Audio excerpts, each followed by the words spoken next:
बात पते की ब्रॉट यू बाय आरप्योर का हल्दी मसाला, मिर्च धनिया करे कमाल, सबका राजा आरप्योर मसाला। लंबे मंथन और लगातार बैठकों के दौर के बाद बीजेपी के राष्ट्रीय अध्यक्ष नितिन नवीन की नई टीम का ऐलान हो गया है। बीजेपी की नई राष्ट्रीय कोर कमेटी में युवा और अनुभवी चेहरों के बीच संतुलन बनाने के साथ ही महिलाओं की खास नुमाइंदगी दिखी है, ताकि 2029 में भी पार्टी सत्ता में आकर इतिहास रच सके। यही वजह है कि राष्ट्रीय अध्यक्ष बनने के बाद भी टीम के ऐलान में करीब 7 महीने का वक्त लग गया। बीजेपी के सुपर बॉस की टीम ने 13 राष्ट्रीय उपाध्यक्ष, 8 राष्ट्रीय महामंत्री, 1 राष्ट्रीय महामंत्री संगठन और 2 राष्ट्रीय सह महामंत्री संगठन, 16 राष्ट्रीय मंत्री, 1 राष्ट्रीय कोषाध्यक्ष और 1 राष्ट्रीय सह कोषाध्यक्ष के साथ साथ विभिन्न पदाधिकारियों के साथ कुल 65 लोग टीम में हैं। बीजेपी ने बीएल संतोष को राष्ट्रीय महासचिव संगठन के पद पर बरकरार रखा है, तो वहीं वसुंधरा राजे सिंधिया, डी पुरंदेश्वरी, रेखा वर्मा जैसे नेताओं को मौका देकर पार्टी ने महिला सशक्तिकरण का संदेश दे दिया है।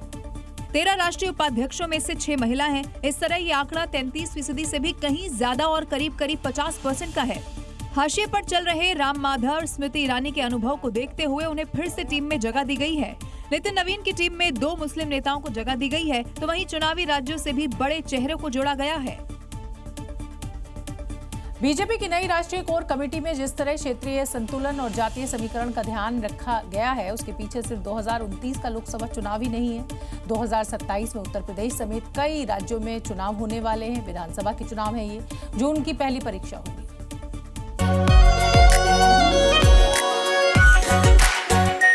आरप्योर शाही paneer masala, delicious, healthy everyday. बतौर राष्ट्रीय अध्यक्ष नितिन नवीन तो बंगाल, असम जैसे राज्यों में अपनी स्किल दिखा ही चुके हैं, लेकिन तब उनके साथ पुरानी टीम थी। लेकिन अब उनके पास अपनी टीम है और अब चुनाव में पार्टी के प्रदर्शन की पूरी जवाबदेही और जिम्मेदारी उनकी ही होगी। 2027 में इसी टीम के साथ राष्ट्रीय अध्यक्ष को उत्तर प्रदेश, पंजाब, उत्तराखंड, गोवा, मणिपुर, हिमाचल प्रदेश और गुजरात के विधानसभा चुनाव में अपनी काबिलियत साबित करनी होगी।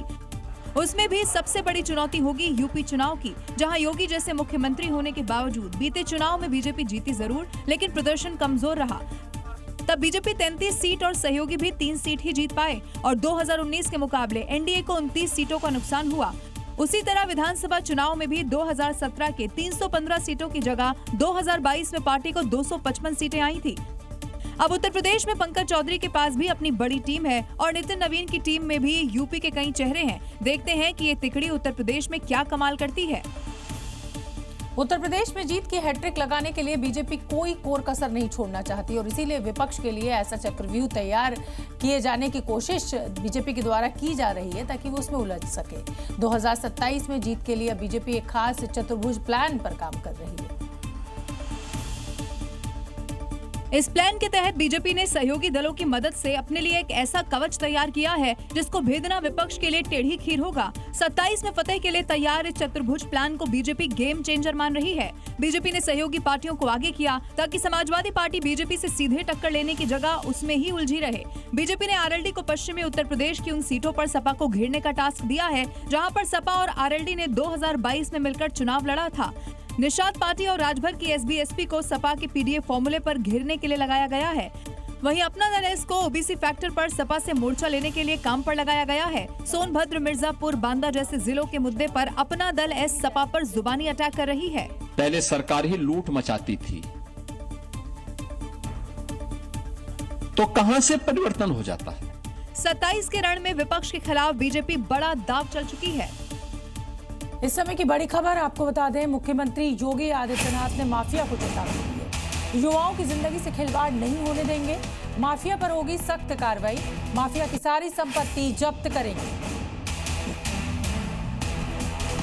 उनके साथ खिलवाड़ करने वाला कोई भी माफिया, वह नकल माफिया हो या किसी भी फील्ड का शिक्षा माफिया हो, अगर उसने किसी युवा के जीवन के साथ खिलवाड़ किया तो उसकी पूरी प्रॉपर्टी को जब्त करते हुए हम उसके खिलाफ बहुत सख्त कार्रवाई कर रहे हैं।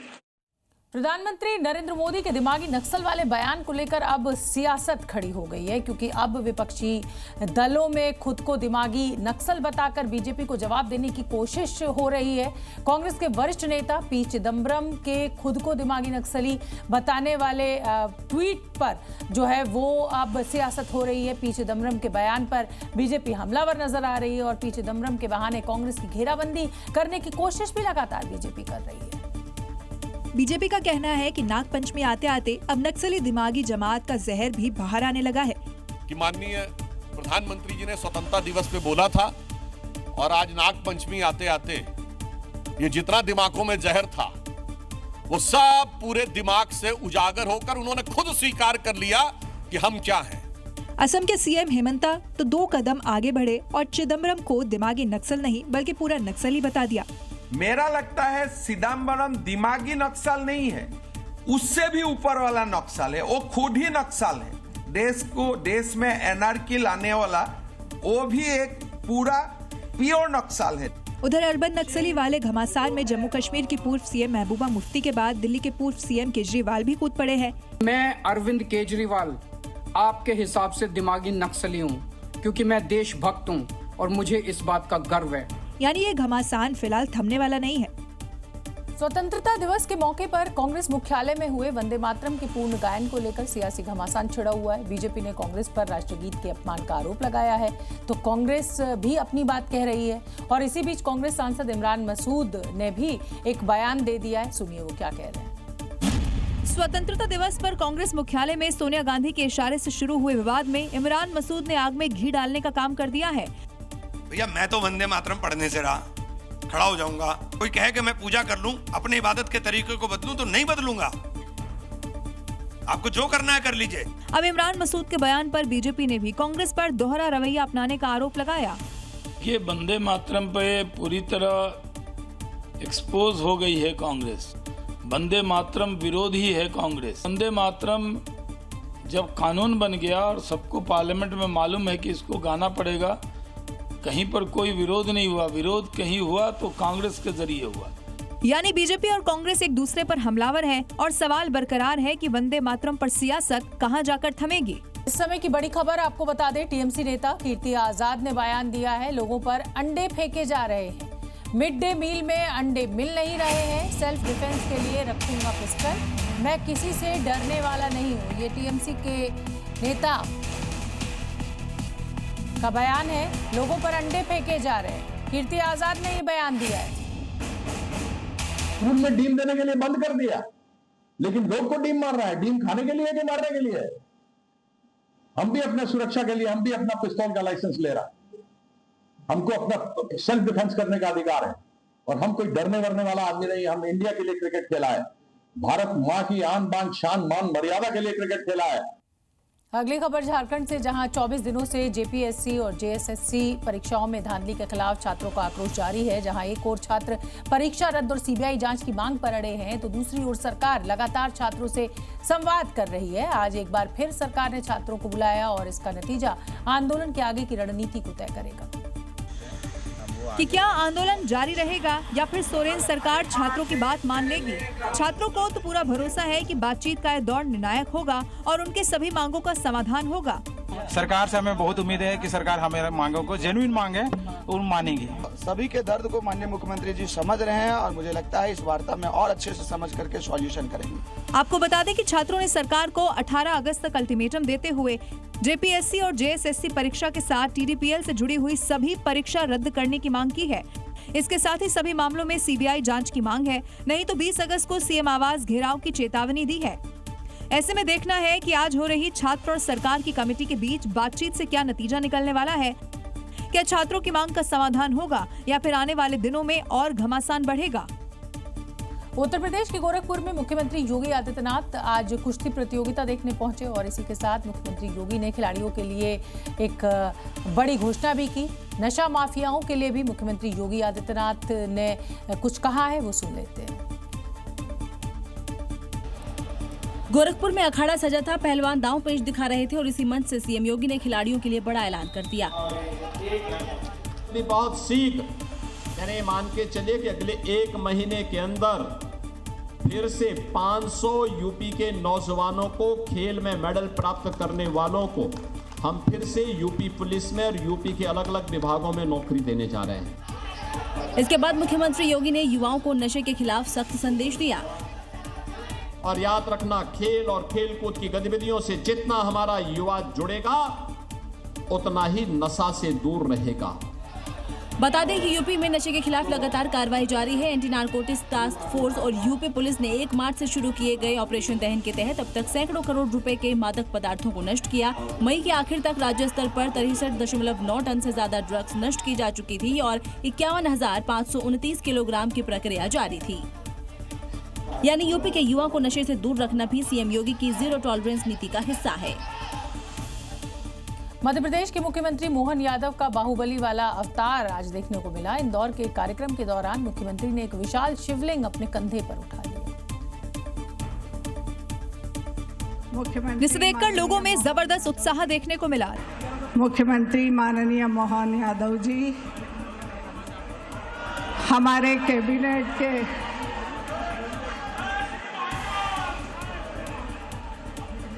कैबिनेट के मंत्री द्वय। देखिए कैसे पूरे जोश और उत्साह के साथ सीएम मोहन यादव अपने कंधे पर शिवलिंग उठाए हैं। ठीक उसी तरह जिस तरह फिल्म बाहुबली में प्रभास ने उठाया था। मोहन यादव का ये बाहुबली अवतार तेजी से वायरल हो रहा है, जिसे लोग काफी पसंद कर रहे हैं। बता दें कि तस्वीरें इंदौर की हैं, जहां एक कार्यक्रम के दौरान किसी ने सीएम को ये शिवलिंग भेंट किया। पहले तो सीएम ने शिवलिंग को प्रणाम किया और जब सिक्योरिटी स्टाफ शिवलिंग को ले जाने लगा तो उसे सीएम ने वापस बुलाया और फिर लोगों के सहयोग से उसे अपने कंधे पर उठा लिया। इस दौरान कैलाश विजयवर्गीय भी मंच पर मौजूद थे, जो कि सीएम मोहन यादव के स्वरूप को देखकर आश्चर्यचकित नजर आए। मुख्यमंत्री माननीय मोहन यादव जी। केरलम के कन्नूर से इस समय की बड़ी खबर। कन्नूर में एसएफआई का विरोध प्रदर्शन। एनईटी परीक्षा रद्द होने का विरोध कर रहे हैं। एसएफआई कार्यकर्ताओं और पुलिस के बीच झड़प हुई है। पुलिस ने वाटर कैनन का इस्तेमाल किया है। यूजीसी नेट की ये परीक्षा है जिसमें पेपर रद्द होने को लेकर ये छात्रों का विरोध प्रदर्शन।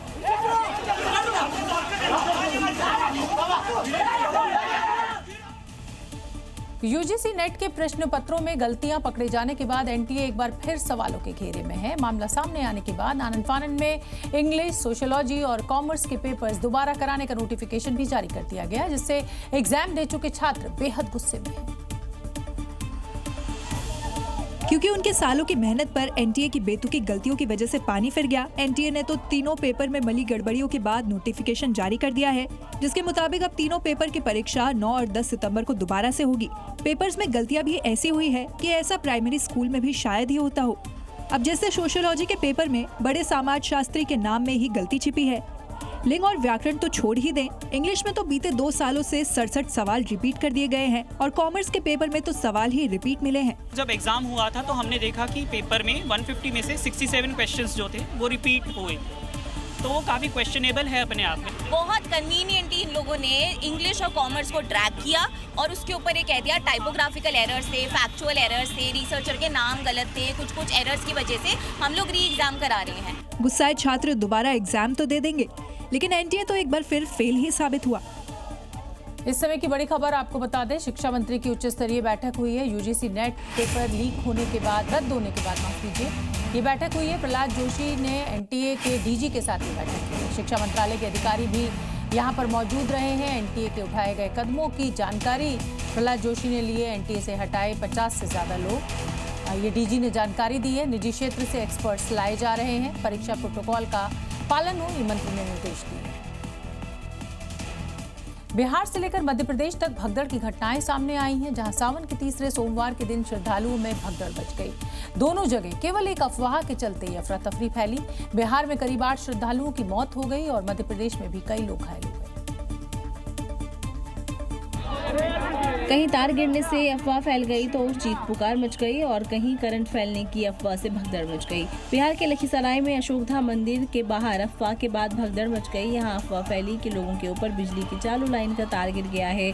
बस अफवाह फैलते ही मौके पर धक्का मुक्की और अफरा तफरी मच गई। सीएम सम्राट चौधरी ने हादसे में मृतकों के परिजनों को 4-4 लाख रुपए मुआवजा देने का ऐलान किया है। उधर उज्जैन में भी नागचंद्रेश्वर मंदिर में भी सावन के तीसरे सोमवार पर उज्जैन के महाकालेश्वर मंदिर परिसर में देखिए कितनी भीड़ है। भोले के जयकारों की गूंज है, लेकिन इसी बीच बैरिकेडिंग के पास करंट फैलने की अफवाह फैल गई। इसी दौरान भगदड़ में कई श्रद्धालु भीड़ में दब गए। ये दोनों तस्वीरें बताती है कि अफवाह कितनी तेजी से भीड़ को खतरे में डाल सकती है, इसलिए बिना पुष्टि किसी खबर पर विश्वास करना जानलेवा साबित हो सकता है। उत्तर प्रदेश में बदमाश अपराध की साजिश भर रचते हैं कि उनके नाम से एक बुलेट फिक्स हो जाती है और अपराध को फिर अंजाम दे बैठे तो फिर जिंदगी भर ना भूलने वाला सबक यूपी पुलिस सिखाती है। बीती रात भी खाकी गो तस्करों से लेकर पॉक्सो केस में फरार चल रहे अपराधियों पर कहर बनकर टूटी। योगी फोर्स का ये ताबड़तोड़ एक्शन रात भर जारी रहा और सहारनपुर से लेकर वाराणसी, श्रावस्ती से लेकर बिजनौर और बागपत से लेकर बांदा तक अपराधियों पर शिकंजा कसता रहा। सहारनपुर में एक गोकश ने पुलिस को देख फायरिंग की तो जवाबी कार्रवाई में लंगड़ा हो गया, जबकि उसका साथी दबोच लिया गया। बिजनौर में भी गोकशी में जुटे बदमाशों में से एक को पुलिस ने पैरों पर चलने लायक नहीं छोड़ा। यहाँ महिलाएं भी इस काम में शामिल पाई गईं। ये वो बदमाश थे जिन्हें फिर से योगी का सबक याद दिलाया गया। किसी की इज्जत पे हाथ डालने का प्रयास किया या कहीं चोरी डकैती करने का प्रयास किया तो अगले चौराहे पे जाते जाते पुलिस उसको स्वयं दबोच देगी। इधर शाहजहांपुर, बागपत और बांदा में पुलिस ने इनामी बदमाशों को गुप्त सूचना के आधार पर पकड़ने की कोशिश की तो वो पुलिस पर फायरिंग करते हुए भागने की कोशिश करने लगे, जिसके बाद पुलिस को बड़ा एक्शन लेना पड़ गया। मुठभेड़ में बदमाशों के पैर में गोली लगी और उन्हें इलाज के लिए अस्पताल पहुंचा दिया गया। Semi high speed train Vande Bharat भारतीय रेलवे के लिए पटरियों पर दौड़ता मुनाफे का जरिया बन गई है। एक ओर जहां वंदे भारत से यात्रा करने वालों की संख्या लगातार बढ़ रही है तो दूसरी ओर कुछ कैटेगरी भारी मुनाफा कर रही है। 2025 में एसी 3 टियर और एसी चेयर कार से तगड़ी कमाई हुई है। एसी 3 टियर ने 3,645 करोड़ 44 लाख रुपए का मुनाफा कमाया है, जो 2024 की कमाई से 1,144 करोड़ ज्यादा है। वहीं एसी चेयर कार ने 376 करोड़ 77 लाख रुपए का मुनाफा दर्ज किया है, जो 2024 की कमाई से करीब 173 करोड़ रुपए ज्यादा है। फिलहाल 162 वंदे भारत ट्रेन पटरियों पर दौड़ ही रही है और बढ़ती डिमांड के कारण वंदे भारत योजनाओं को और रफ्तार भी मिल रही है।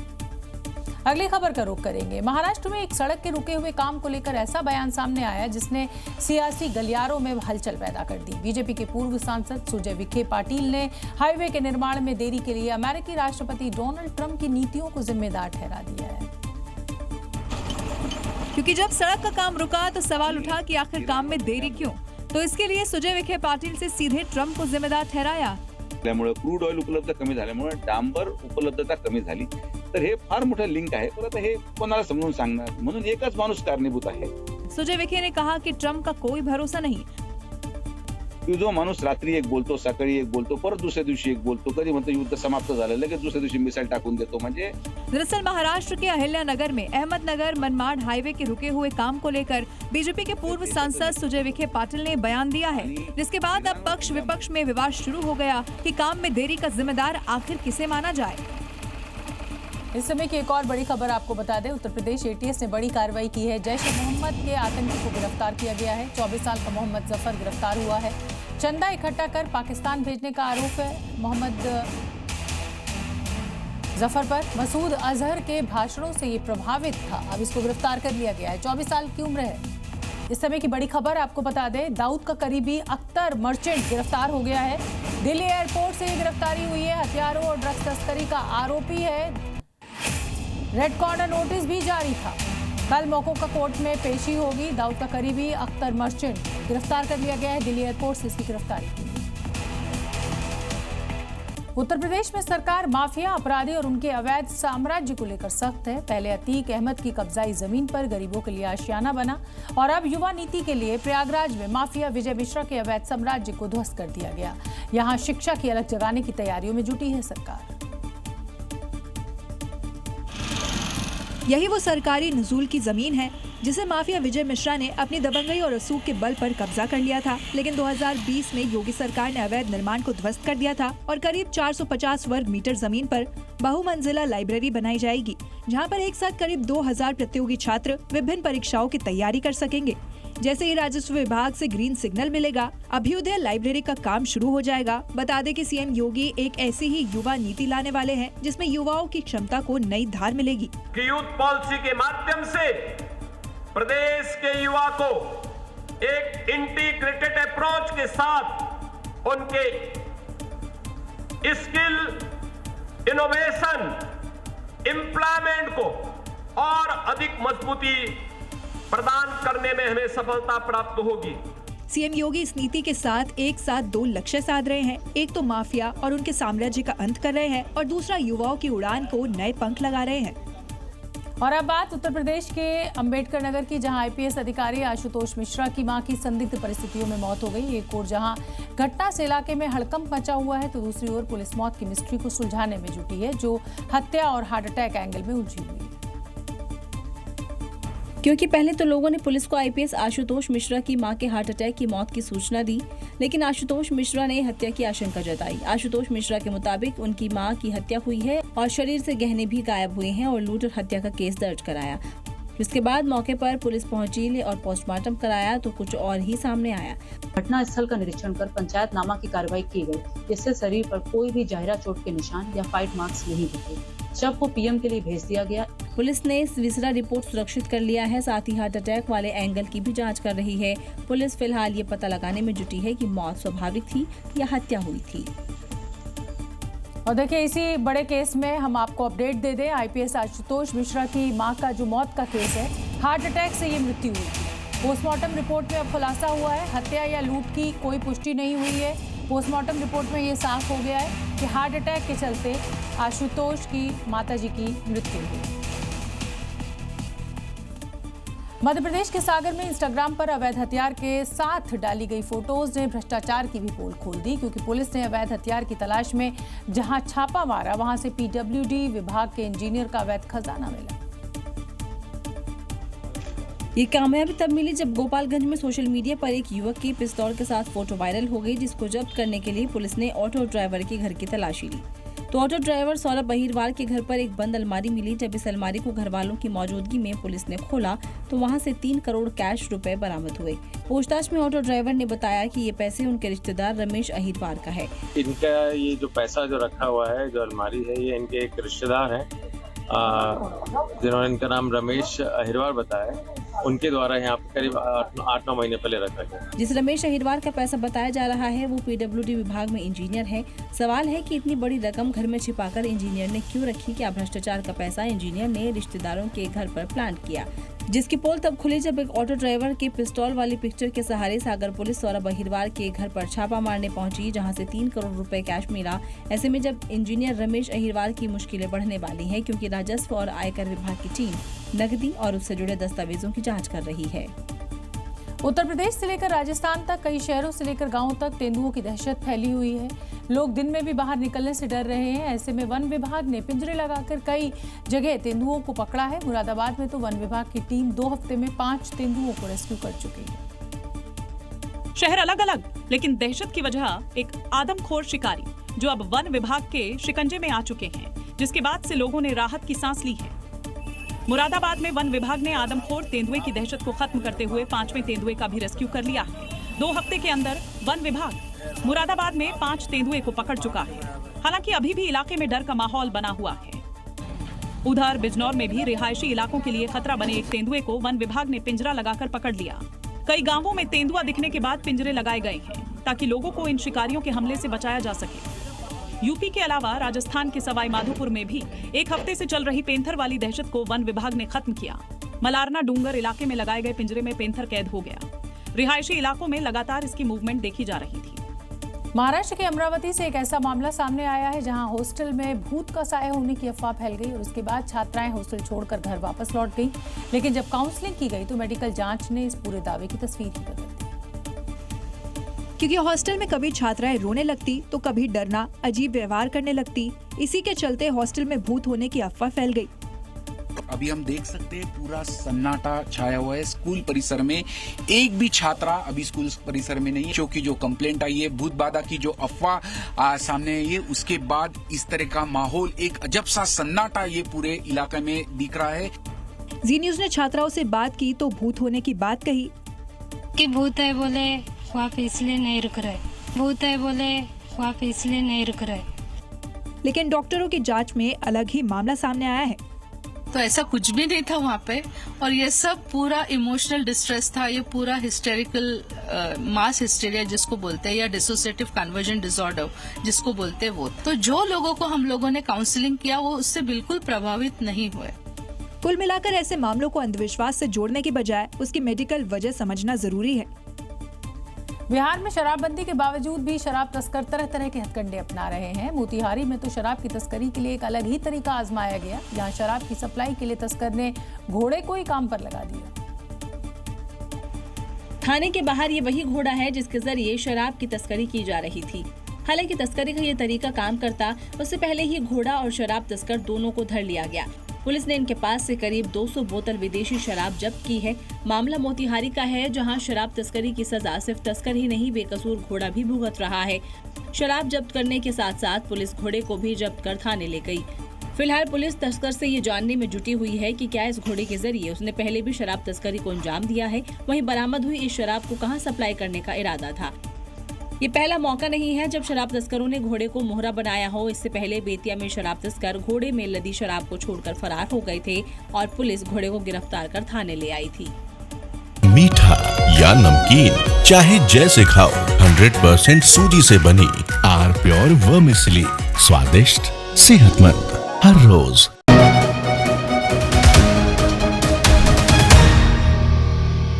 बात पते की brought you by R pure का हल्दी मसाला, मिर्च धनिया करे कमाल, सबका राजा आर प्योर मसाला।